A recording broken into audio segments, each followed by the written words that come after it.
Welcome, and thank you for joining us for another one of Mike and Billy's Whiskey Reviews.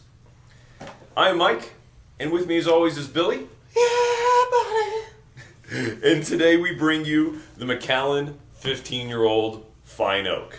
No big deal, except for it's in my way. Macallan, the Rolls Royce of Scotch whiskey distilleries. In fact, I'll go Bentley. Bentley. I don't know who said they're Rolls Royce, but it always stuck with me for some reason. Because it's expensive for what Probably you get. Ralphie. It's expensive for what you get, Billy. Mike, I bought this. You did. A while back. We've been waiting to bring this to you. Yeah, we've been sitting on this. And I said, Mike, we can't open it because too many people used to bust our balls about your little half-filled fucking... Who cares how much whiskey is in the bottle? Like, why are they busting our Well, the one guy said that I shouldn't open a cracked bottle. I cracked it. Okay. I shouldn't open a bottle on camera because you need to let the bottle open up. Is that what they said? Who is that guy? I can't remember. You just ripped that whole thing off. Just like a wine bottle. Dang. Okay, so let me pour. So the Fine Oak series is the 10-year-old, the 15-year-old, the 17-year-old, the 21, and the 30. We have brought you the 10 way back in Whiskey Review number 1. We brought you the 21-year-old, which is one of my favorite whiskeys. Not the 30. Not the 30. It's really expensive. Probably not going to happen. Probably not going to happen. Unless you send it to us. But the 17 we also did for you. So we've done the 17, the 21, the 10. So this will kind of probably round out the Fine Oak range for us. And like the rest of them, they're 43% ABV. I know it's natural color, but I believe Macallan does chill filter their whiskeys. Billy, we like the other Fine Oak series. Oh my God, yes we did. I've only had this once. I had a bottle of it, but it's been years since I tried it. And again, we are opening the bottle, so probably doesn't have the best chance to open up. But I'm blowing while he's talking. Literally, it's like when you pour wine from one carafe to the other. If you blow over your whiskey, kind of lets it open up a little bit. it opens it up quicker because you're just putting more oxygen into that vessel. Hey, I can always just talk longer. We can always do that. He's not really good at talking about stuff. All right, so let's talk about the color for a moment. Since it is a natural color. It's lighter than you expect for 15 years. I would say. Well, it's the Fine Oak series, so maybe it's a good time Look to at mention the legs on that. Mention what the Fine Oak series is. The Fine Oak series is 3 different types of maturations, I believe, poured into one. They don't transfer barrels. I believe it's ex-American bourbon, ex-American sherry, and European sherry. And those 3 kinds of casks are then married together, I believe, in batches of 50 barrels at a time. I believe. That's small. That's small. And then they make their batches. In my opinion, I don't know. Is that actually small? In my opinion, that seems 50 small. barrels? I don't know. Well, because they're putting them into like a big vat to essentially But think about get how the many right they taste. made back in the day. Like, Yeah. how many tens of thousands, let's say, not hundreds of thousands, did they make? That seems very small to me for 50. Well, maybe they do it multiple times a day. Of course they do. Yeah. But I mean, they were just knocking it out all day long. Yeah. Maybe there's multiple ones. I like don't me know. and you knocking out chicks all day long. Yeah. We're like phone calls.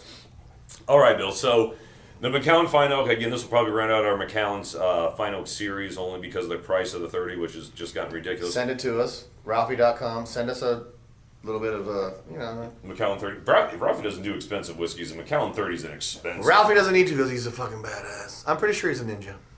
Expensive whiskey. Billy, what'd that cost you, by the way, if you don't mind me asking? $100 or so? Can't honestly remember. I believe Q4 17, I believe that was around 100, 120.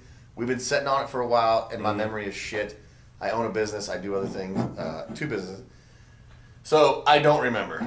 Look it up. I don't fucking know. I want to say when I saw it was like 111 or 115, but yeah, it's somewhere. I want to say it was around there. I want to say it was around the 106, 109. I don't know. I don't fucking know. But I saw. You know what? Here's my tit. Forget about it. All right. Let's get on to the smell then. What are you picking up on the nose? The only thing I smell, literally, is your bubblegum lip gloss because we kissed earlier. Bubblegum lip gloss. Wasn't me. That was you. That was you, fucker. I'm picking up some tropical fruits. Citrus, for sure. Not like the passion fruit I got on the 21, which I love. I get like a weird tomatoey thing. I'm getting like maybe like an orange, tangerine. But really, really subtle. Yeah, it feels closed off at this point. I've got to take my first step when I add a little bit of water, see if it opens up. Maybe there is some validity to, as soon as you open up a bottle, it's a little bit closed off. Oh man, it's really like. Yeah, it's fight me for the flavors to come out. But I tell you what, now I'm picking up a little bit of caramel. Mm. There is like a subtle bitter chocolate, but it's very faint in the background right now. If I'm being 100% honest, which I always do, I never read tasting notes or listen to anybody else's shit. We just opened this. I get like a weird bloody tampon thing. Very coppery. Oh, it's almost gross. Like a metallic? Like if you go down on a girl when she's on her period. Like a copper Like pen? literally if you ever got your Red Wings. It's almost gross right now. But there's a sweetness that I kind of like. Like, this is weird. I should have opened this 2 weeks ago. Well, I'm taking a first sip. And I'm also getting you definitely get an oakiness, which we didn't mention earlier. You definitely get the oakiness. It's not terrible. It's not terrible. I do sort of get that honey vanilla-ish thing that likes go. Wow. Initially caramel in the tongue. When you exhale, a lot of nice chocolate in the back and the cheeks. There's fruit there, a little bit of cinnamon. I'm trying to think what else. Wow, that's a tasty drink. I think it was just a little closed off as far as the nose. Let me add a little bit of water, but man, it's got some bite to it for 43% ABV. I love the tingliness. It's like half mouth coating, half savory. Wow, I get this is weird. I've never said this before in any of our videos. What? I get like a weird oceany. Is there a salty Characteristic to it? I mean, I'm not getting that. Well, I'm over here with the fucking blood period. Yeah, your pal's Yeah. in a different place today. Who fucking knows? We just had a beer before we did these whiskey reviews. I had a beer, but that doesn't mean anything. No, I'm like, maybe my pH is fucked up. I'm definitely I'm getting a salty, caramelly, definitely getting caramel. almondy, A little bit nutty, yeah. metallic period blood. Like, I don't know how else to describe. This is probably disgusting. I'm sorry, guys. I'm sorry, but I really don't know how else to describe this right now. It's like I'm not getting really a metallic taste at all. and it's stuck on my upper palate. And I'm getting nothing on the upper palate. I can't get it off. It's just stuck there, like peanut butter. Oh, I don't know what's happening there. All right, pick up anything different with water? Hold on. Soften it up for sure. I'm picking up more soft fruits with that. Maybe a little bit of, what are you getting? I'll be honest with you, I'm still getting that salty, oceany. Like, we're driving, me and you, we're on vacation because we're in love. Because we're in love. And we're going to the ocean and Myrtle Beach, and as soon as we get like 6 blocks away, you kind of can smell the ocean. But I'm getting this dead leafy thing on top of it. Caramel, of course. I think the water did help out a bit because... I just don't think it's opened up. No, I agree. We need to come back to this. We'll put this in the storage locker. We should put a storage locker picture in here somewhere. I have an actual storage locker with a fucking lock on it so my employees can't drink it. But it's weird. Well, Let me try. it's not as good as the 21, not by a long shot. But it is, I think, quite a big step up from the 10-year-old. It's definitely a lot smoother than the 10. Even though the 10's at a 40% ABV as opposed to this 43% ABV. But I tell you what, it's got multiple layers. Like I said, there's fruit, there's cinnamon, there's definitely chocolate and some bitterness in it. So that's that sherry cask, I believe probably the European sherry. I think it's probably Oloroso sherry, which most of the Macallans are. But I will also say that I think the vanilla and the honey and the caramel probably come from the American bourbon cask. And I don't know what other notes I'm picking up, but I would imagine they're from the American sherry casks because I do get kind of a, now that you keep saying it, sort of, I don't know if you talked me into it, like a copper penny type of, So, like if you put a penny in your mouth for a second and took it out, like it's that tang of an aftertaste for some reason. And also, I'm like, now that we put some water in there, I'm definitely getting like a salted caramel, chocolatey, and maybe it's because it's National Cocoa Day, a salted caramel kind of thing going on now. Mm-hmm. Like right in the mid part of the tongue there. It's funny you get salt on this because, you know... I don't know. Because people say Isla... Because there's not salt in whiskey. There's, of course. There's a remembrance of salt, or maybe the idea of salt, but I think a lot of people... But again, I think it's like... He's gonna make me forget everything I wanted to say. Oh, go ahead. I'm thinking the copper penny thing is what's making me think of salt. What do you think? I'm also getting that dead banana thing we talked about. I'm getting that dead, like, fucking brown banana that should be made into bread, but you eat it anyway. So you're not a fan of this whiskey, I'm taking it. I gotta try it again. I'm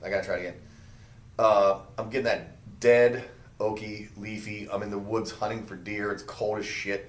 All I want to do is have a cup of coffee.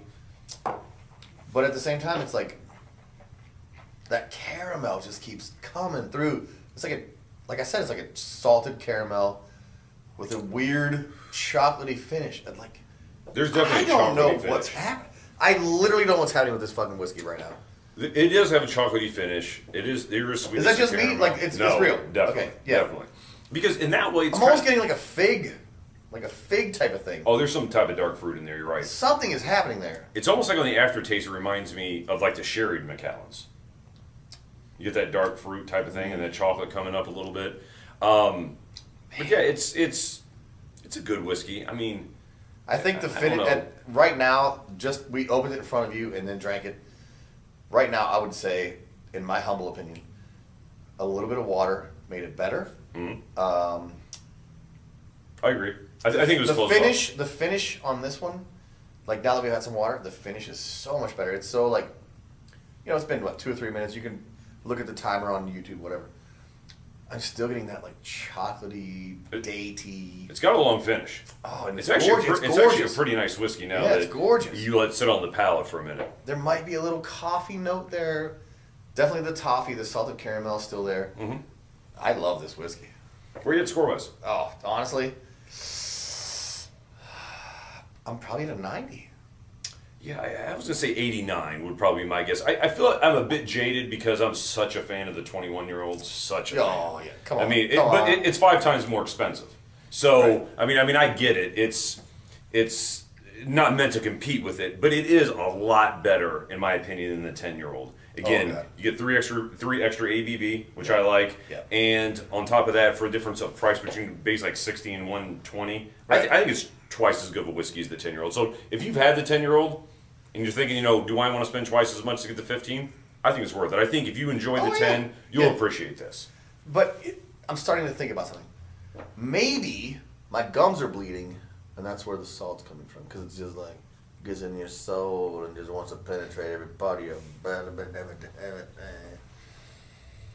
Or maybe just tasting salt. Ralphie, please give us some love. Can you ask Ralphie? Ralphie, please give us some love. We got some love from Crash Test Dummies. We got some love from Malted Man Cave. You guys are insignificant and below us. No big deal. Ralphie, sir, I'll send you money on PayPal. What's up? Well, there it is. Billy's at a 90. Yeah. I'm at an 89. Once again, we want to thank you for joining us for another one of Mike and Billy's Whiskey Reviews. If you can find the Macallan 15, like all Macallans are overpriced. I mean, we're talking about Scotch whiskey. If you can't find it, just email us. We'll send you a little dram or two, whatever. Sample. We got your back. But try it if you can. As much as this lasts. Not forever, okay? Until, we send all of this away, then you're fucked. And so, thank you for joining us. Really good job, Mike. Really good job, Mike. Hello, okay? We'll see you next time.